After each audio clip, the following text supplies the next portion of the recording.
Hello, Cav Cop here. In this video, I want to go over the Beretta Model 86 Cheetah in a little bit more detail and compare it to some other firearms. Give you a better idea of exactly what this pistol brings to the table and how it might differ from some other pistols.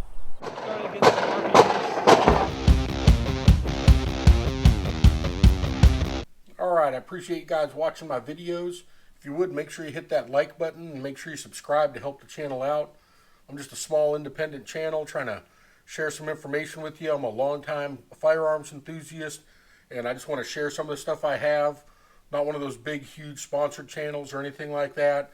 I don't get paid to promote certain things or anything. If I do end up picking up any affiliates or sponsors, I'll make sure I let you guys know and try and share and pass on stuff to you. I'm not going to do something that benefits me more than it benefits you guys, so I want to try and stay true to the channel.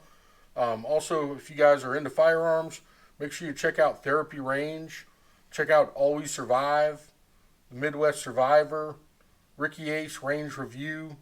You can also check out Dear Sarge for your weekly dose of comedy and everything like that. He has a good channel here on Rumble, and if you have friends that are on YouTube and everything, let them know to come on over to Rumble. There's a lot more freedom here, a lot more stuff to share.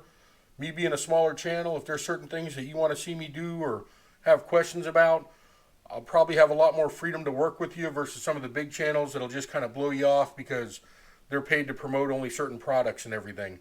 I have a lot of experience and stuff to share, and on this video right here, we'll go over the Model 86 and how it compares to some of the other pistols out there.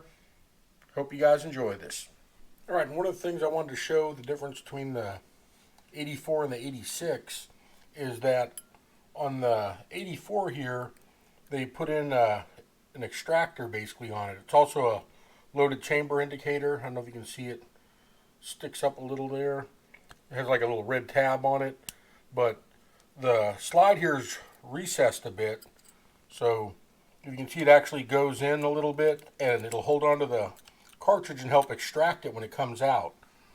When you look at the Cheetah, this part right here is flat. There's no recess to it. It just goes straight down. It's flat. There's no ejector or extractor on the side. So you do have to manually kind of drop the round out of it unless you're shooting it. If you shoot it, it'll pop out fine. But on the 84, it's actually recessed in here a bit. So if you push it in, it'll go kind of in and behind it a bit. And it has, like I said, the extractor on it, but if you were to get rid of the extractor on this, because it's a straight blowback and the barrel's pretty much on a flat plane, then you don't have to worry about it. It'll still work. So it's more for looks and the loaded chamber indicator than for actually extracting the rounds. However, when you are clearing it, it does help versus the tip-up barrel and everything. Alright, so let's compare the Beretta 86 Cheetah to the Beretta 84 Cheetah. These are both based on the 80 series. Beretta's coming out with the 80X series, which is going to be a upgraded version of these. Both of these are the FS models. For those not familiar, they start out with like a B model, then went to a BB, then went to the F, and then the FS. So the FS is the latest one. The 86, we said before, it has kind of a rounded trigger guard, where on the 84, it's kind of squared off, similar to like a mini Beretta would have. On the 86, on the back side here where the slide is, and these weapons are cleared, but if we pull it back, it kind of has that sharp edge to it like the Model 92s have on the 86.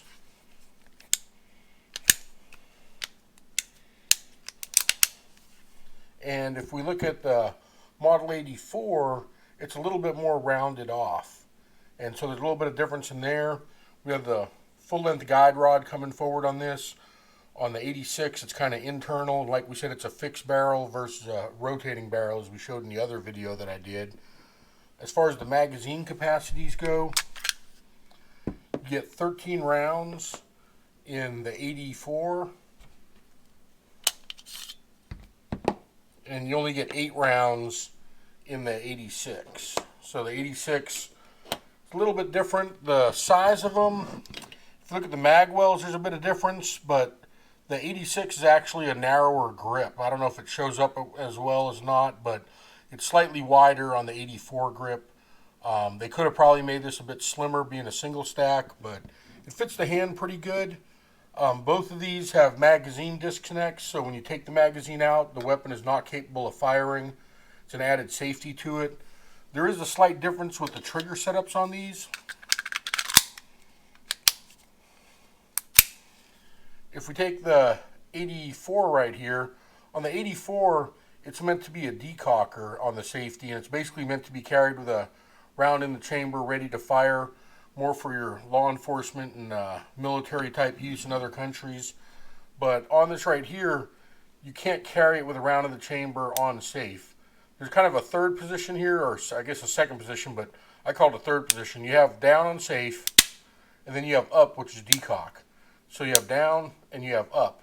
But if for some reason you happen to have the hammer back and you put it in to the mid position, it really doesn't do a whole lot for it. It makes it almost inoperable. So you want to make sure that it's either all the way up and decocked so that it's a double action type pull when the magazine's in and it's off safe. So when it's ready to fire, it's double action. If you end up taking the magazine out, trigger goes dead. If you end up putting it up on safe, it decocks it and the trigger ends up going dead. On the 86, like I showed before, if there's no magazine in it, pull the trigger's dead. Put it up on safe, the trigger's also going to be dead. Basically, you take it down, it kind of fires like a traditional single action if you want it to, or it can fire as a double action. But with this one here, you can have it cocked back and on safe, ready to fire. And that's one of the things that I think is kind of neat about this for a firearm for someone that has disabilities or something like that. Sometimes it's easier to cock a hammer back. You can take your hand and charge it on something. With a tip-up barrel, it's real easy to tip up, put a round in, and close back down. It doesn't take a whole lot of muscle, energy, or strength to rack a slide all the way back to the rear. Let's compare this to some other pistols. Alright, so here we have the Cheetah 86 with a Beretta 92. The 86 versus the 92. Barrel length just a little bit longer on the Beretta. The Beretta's 9mm. It's a lot bigger grip. If you're to go with the Centurion version of the Beretta, it comes with a slightly shorter barrel, and it's actually going to be about the same barrel length as the Cheetah. So the Cheetah in 380 is basically kind of like a shrunk down version of it. Looks better when you compare it to the 84 right here, but it's basically just a shrunk down version. Some of the operating things on it are very similar, might be just a little bit different as far as like the takedown lever and stuff like that goes, kind of reversed on it a little bit. But like I said, with the Cheetah, it's a fixed barrel, so all you gotta do is pop the barrel to clean it. Size difference, a lot smaller, easier, compact to have concealed. Let's take a look at a few more. Here we have the Beretta Bobcat Model 21A, similar to the Model 96. This one here has a tip-up barrel. You pop it up, put a round in, close it. Only on this one right here, you kind of have to push the lever forward, and it pops back to the rear. But these right here are little tiny pocket guns, 22 caliber. I'm not a big fan of them. I don't own a Tomcat either. The Tomcats are a little bit bigger version of this. They come in a 32 caliber. But they are neat little pistols. This one has the heel release, so similar to the European design. The original Berettas, when they came out in the 80 series and 90 series, had heel releases. The B versions of these and earlier ones, they were meant for the heel magazine release, similar to the Berettas, and then eventually they upgraded. However, on the 86, they kept the curved trigger and a lot of the older styling on it, instead of making it like the new 84, 85, and 87 versions where they had that squared off trigger guard and everything. We'll compare it to some other 380s. Alright, so here we have the Colt Pony, the Government, Mark II, there's a bunch of different names this one went by. But this is the extended one. It's a little bit bigger than your typical small Colt Pony. Right here is a regular sized Colt Pony, so if you're to compare the two of these to each other, this is considered the bigger of the Colts that are out there, and even it is a lot smaller than the Beretta is overall as far as the thickness for the magazines and everything. I think this one holds a couple less rounds as well. This right here is the Car Arms. This is one of their 380s. This is a CW, I think 380. Also have a P380 by them. And if we look at it, It's just a small, tiny, compact pistol. But when you get to the 86, like I said, it has the longer barrel to it. It's also a fixed barrel, so you tend to get decent accuracy out of it and decent velocity out of it.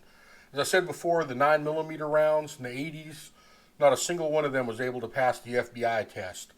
But when we fast forward to modern day times, 380 calibers are able to pass the FBI test, and there are a lot of 9mm rounds that overpenetrate. So if you're looking for something that's a decent firearm to have in your house for personal protection, or if you know someone that maybe is disabled and needs a little bit of help trying to charge a firearm or something like that, the Beretta Cheetah 86 right here is a decent firearm for that. Like I said, you don't need a lot of stuff to be able to manipulate the little lever right here to pop the barrel up. Once the barrel's popped up, you can push it down on something, or with a hand, even if you don't have a lot of strength, you can just use a little bit of tension to close it, and it's real easy to just rotate back around, and it basically pops right back into place. So you don't have to worry about that part as far as charging it. You can cock it with your thumb if you need to. If you need to use your hand like the old West times, you can charge it back with that. If you need to use the side of a table or something, whatever you need, it's easy to cock the hammer back once you have a round in the chamber. You just have to be careful with it. You can put it onto safe and you won't be able to pull the trigger at all. It's disabled that way. If you take it off, you have double action. If you cock it back, you have single action. And if you take the magazine out, you have a safety where it's not going to fire or shoot at all. So if you get into a struggle or something, just pop the magazine out and you're safe until someone figures out how to get it back in or what's going on with it. But overall, it's a safe gun. It's a unique gun, and something that I think people should consider if you're out there and you find it. These are worth quite a bit now, so it might be something to buy up on the used market, especially if you can get it for, say, below, I don't know, I guess around $800-900. You're going to be able to turn a profit on it if you want to resell it, and it could be something to hold on to that you may want later on. When I get to the point where I'm old and if I'm in a wheelchair, broken, sitting on a couch at home, this is probably going to be the main pistol that I want to have by my side. Like I said, I don't think more than 9 rounds is going to be what I need to defend my house. I think within 5 or 6 rounds, hopefully whatever situation I have, one way or the other, is going to be over. But that's something for each individual to consider. Hope you enjoyed this video. Cav Cop out.